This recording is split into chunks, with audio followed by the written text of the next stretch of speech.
اہل بیت اطہار رضوان اللہ تعالی علیہم اجمعین سے محبت اور مودت کرنے کا صلہ کیا ہے؟ انسان اپنی پوری زندگی ان نفوس قدسیہ کی محبت میں گزارتا ہے۔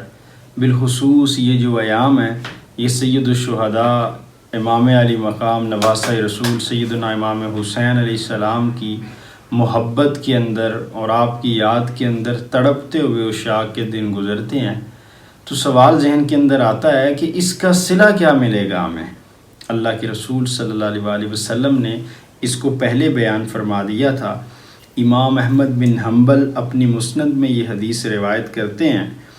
کہ حضرت علی بن حسین، امام زین العابدین جن کا نام علی ہے، علی بن حسین،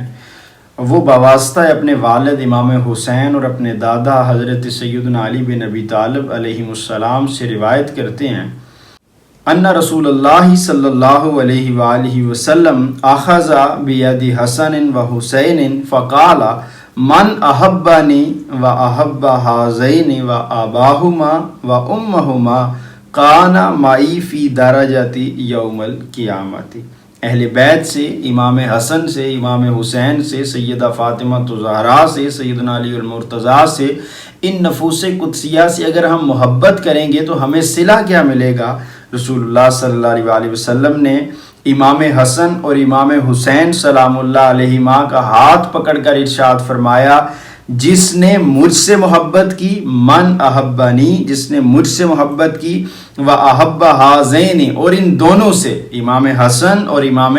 حسین، ان دونوں سے محبت کی، و آباہما، اور ان کے والد گرامی سیدنا علی المرتضیٰ سے محبت کی، و امہما،